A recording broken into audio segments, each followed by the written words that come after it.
Rachel Cruz explain a recession, and she's not wrong, but she kind of fucks it up. And but she gives us the basics, which is kind of what I liked about it. So we're gonna watch this.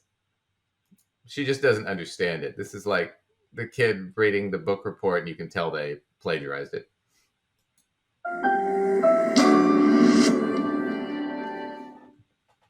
Hey guys, welcome to this episode of The Rachel Cruz Show. All right, so there's been a lot of talk about a recession lately, and I want to qualify this though. This is June of 2022 when she's doing this. So this is last year. It's over a year ago. Something that a lot of people are really worried about. So the question is, should we be afraid? That is? I mean, there's a lot of reasons why people are freaking out. So high prices on gas and groceries, we have inflation, we have global unrest around the world. There's a lot of things going on, but what are the actual signs of a recession? So we're going to talk about those signs in just a few minutes. But first and foremost, what is a recession? So a recession is what happens when there's a slowdown in the economic activity, and there are at least two. Okay, so this is the high school definition, is 2 quarters of negative GDP growth, so it's 6 months. Most economists, a few months is enough for them to say it's a recession. It depends on there's a lot more factors. This is just sort of you're in high school, that's close enough. Okay, it's not the actual definition. I hate that I'm going to say this, but I'm not mad at her for giving that definition. No, I'm not either. Definition is, it's a pretty straightforward. You don't want to make it really complicated for, just the general population, because that gets really confusing. Well, not for their audience. Our audience can handle it. I'm just saying. Their audience, you gotta keep it. I feel like you just did an "our audience is better than your audience" moment. It did. Which I'll always vote in favor of our audience, but that was actually pretty funny. Our audience is doing long division. Her audience is still doing the ABCs. So we're gonna go through the ABCs with Rachel. 2 quarters in a row, so 6 months of negative GDP, gross domestic product. We'll go back to econ in high school. Growth rates. Okay, so the GDP is down for 2 quarters, which is again around 6-8 months. So the GDP represents the market value of goods and services produced during a certain period of time. And again, goods and services is everything from hair products to wallets to dental care, everything. So a negative GDP basically means that there are less things being made and sold. That's not the only factor that leads to recession, though, but that's not entirely true about GDP in recession, but okay. But she said negative GDP growth means there's less things being sold, not necessarily being made, but being sold. There's negative profit.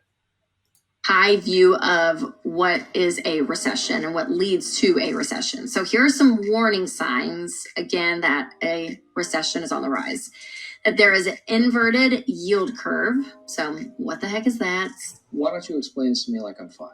That it has to do with the bond market. So it's kind of complicated, so we're not going to go into all the details, except that according to the Federal Reserve Bank of San Francisco, an inverted yield curve has predicted every recession since 1955. Fascinating. So that's what. Okay. So, God.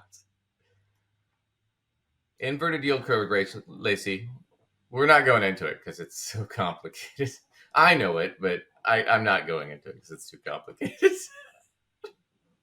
I love Rachel. It is kind of funny to bring it up on your list and then be like, but we're not going to talk about that. We're not going to talk about it. Why are you bringing this up if it's... Duncan, I just want you to know I have a secret. Go for it.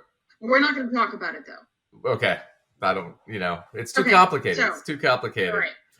Anyway, she does this backwards. So she's going to say inverted yield curve, and then the Federal Reserve raising the federal funds rate, the interest rates on loans, right? Which is what the Fed can do. So the Fed is the central bank. One of their tools to try and slow down the economy is to raise rates on loans, so it's more expensive to get loans, so fewer loans go out. If they want to expand the economy, they lower rates, so more loans are going out, and there's more money in the system. That's basically all it is. It's they're trying to squeeze the amount of money. What happens though is when you raise rates, right? Short-term debt, like 1-year debt, like T-bills and stuff like that, really short-term debts, start getting really good rates on them, and demand for those goes up. But demand for like longer-term 10-year debt, like bonds, U.S. bonds, things like that, corporate bonds, that goes down because demand goes down. So it inverts. Because typically, if I'm loaning you money for 10 years, I want a better interest rate than if I'm loaning it to you for a year. Right? I want to get paid more. Right? Because there's more risk that you don't pay it at some point, right? So the thing with the inverted yield curve is, well, I think there's more risk currently, so I want more money for the short term than the long term. So it's inverted. It should be the longer term should be higher, but it's not. That's all it is. Okay? Now she's going to get into a statistic. These things, it's wrong and it's right at the same time. And it's kind of a weird thing that you should understand, because this is a shell game that people often play when they're talking about recession. One thing. Another thing is that the feds hike up the interest rates. So they do this to So the second thing actually precedes the first thing. You can't have an inverted yield curve if the feds have low rates. Just it can't be done because the rates are low. So mental note, the order should have sort of flipped on that. Yeah, the order should have flipped. The other thing, I think she points it out. She will point it out maybe. If she doesn't, I'll point it out in a second. But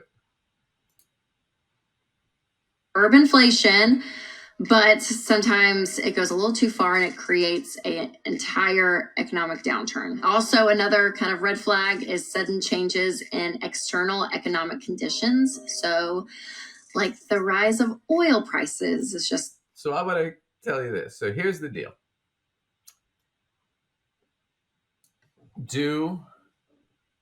So the Fed raising rates is what will cause an inverted yield curve, right? Because the short-term rates have gone up. When that happens, which happens, we've been in that for about a year now of an inverted yield curve because the Fed has raised rates, right? So short-term debt is really great interest, and longer-term debt is cheaper than it used to be.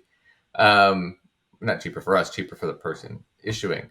So that's one of those things where people will say this, and it's not wrong. Every recession we've ever had has been preceded by an inverted yield curve. Here's where you got to be careful. Let me ask you a question. Yeah.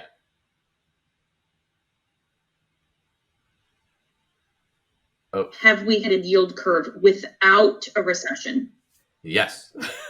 Yes, we've had inverted yield curves without a recession. The Feds have raised rates before, caused inverted yield curves, and we've not had a recession. It's happened several times.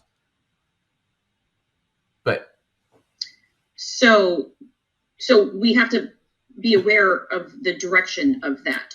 Right. So there has been an inverted yield curve every time there has been a recession, prior, but we have had one without a recession many times. Yeah. Many times. Okay. So that's my point is it an indicator of a potential recession? Sure. Is it a really reliable indicator? Probably not. Now, and here's the other side of that coin. Indicator, maybe. Direct predictor, not necessarily. No. Right. But here's the other catch. When they say that the inverted yield curve has preceded it, it precedes it by anywhere between 3 months to a couple of years. So when you give yourself that kind of a window, you're kind of padding the data a little bit, right? Because, well, yeah, we had an inverted yield curve and it preceded the recession, so they're related. Well, yeah, but the inverted yield curve was 2 years ago. So does that really apply to the recession we're having today? There still was one. Yeah. Yeah, I guess so. The thing she did list, and I think this is probably the most accurate, is some unforeseen event causes a recession. Like, well, she said oil prices. Well, it's not actually oil prices. You think about what happened in the late 70s under Carter when we had that big recession, right? What was it? There was basically an oil embargo from OPEC and conflict in the Middle East. Shot up oil prices, which drastically shot up inflation, which caused the Fed to raise rates, which caused an inflated yield curve, which, then later we had a massive recession. Then under Reagan, it was oil again. Under Bush Sr. in the 90s, oil again when Saddam invaded Kuwait, right? And then we went to war with them. Why? Because gas was hard to get. Prices went up. Then, of course, all through the 90s, under Clinton, no recession. And then Bush Jr. in 2001 had a pretty bad recession. And then there was the recession after the 9/11 in 2002-3 when we started the war with Iraq. And then, of course, he ended his presidency with the Great Recession, which was the housing crisis, which was just global, widespread, basically misrepresentation and fraud of home loans, right? And then nothing under Obama. And then under Trump, the pandemic. And the pandemic got way out of control and we had a recession. So there's a couple factors here that I think are interesting. One is, in our lifetimes, we've never had a depression or a recession under a Democratic president. Just since you and I have been breathing. On top of that fact, what are they always preceded by? Some catastrophic event like a pandemic or a war that causes an oil shortage or a housing crisis where you have widespread. So maybe the real indicators are a catastrophic event, Republican in office. Yeah, it could be. See, I can make the same argument just on the concern there. So it's kind of interesting when she's pointing it out, but I want to get to this next because this is the real kicker here, is when they do this, it always comes down to one thing. So why is she pushing this whole thing about a recession? An example. So where are we as a country? Let's review. So number one, is there an inverted yield curve? Has that happened? Yes. We actually saw another inverted yield curve in March of 2022. Have the feds hiked up the interest rates? Yes. And as I'm recording this video, the central bank just raised interest rates by 0.5 percentage point after already raising them 1/4 point in March. So they are raising interest rates. How about sudden changes in external economic conditions? I think we can all say yes. We've all felt that. The skyrocketing prices of gas and other things. I mean, So by her theory here, all three things we can check off our list, we should be in a recession, right? We should be heading towards a recession. But I would remind you, this video was filmed 17 months ago. And you know what hasn't happened in the last 17 months? No recession, yeah. But what all this comes down to in the end is she's doing all this, and we'll see if she gets to it right away. She's kind of taking a while for me here. I wanted to get to the point. We're seeing that. Where's the part Plus where the GDP. What was that? Where's the part where she offers us Financial Peace University? That's what we're coming to. It was negative last quarter in a recession. So I know that's a lot of information, and you're probably thinking, "Oh my gosh, it's okay," because I don't want you just going underground and hiding in a bunker and collecting canned goods. Even though the conspiracy theorists and me would probably be doing that, but listen, we're okay. I don't want you to stress out because here's the deal: we have had recessions before, okay? And we've had bad things happen in our economy. But listen, we are here, okay? We are okay. And I just want you to educate yourself because I don't want you making bad decisions on fear, okay? Again, we can look back and be a little bit of pain and you're going to feel it. Yes. But you can actually do something about it now. You can start taking control of your money. And now she pitches her books.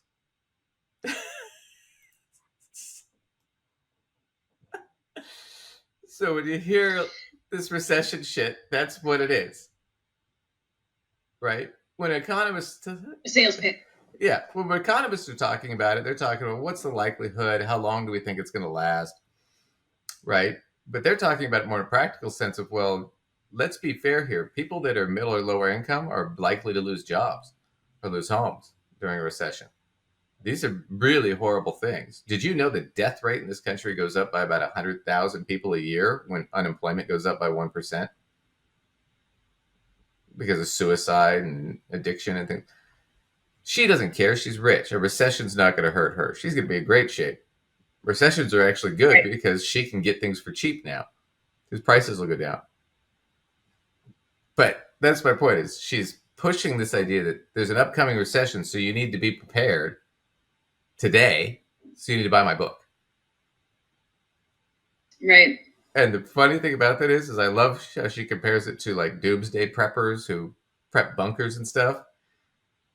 Because if you ever see those commercials, you need to buy our meal ration plan and the AR-15 and all these different rounds and and bulletproof vest and the special hunting knife and all this shit for only $500, right? I mean, they're selling you all this crap in case the zombie apocalypse happens, and it could happen.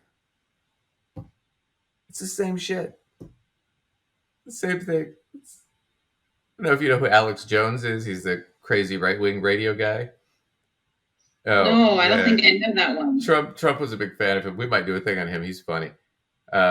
He basically got sued into oblivion. But he did a bit that was really famous for where he did a whole bit where he said that the government's putting chemicals in the water that turns frogs gay. Right? Wait, what? Yeah, he said the government's putting chemicals in the water and it's turning frogs gay. And he did a whole thing rant and he got all angry and Are we worried about gay frogs? Well, here's the thing about it was he does that rant and then what does he do? He pitches his water filters that he sells online.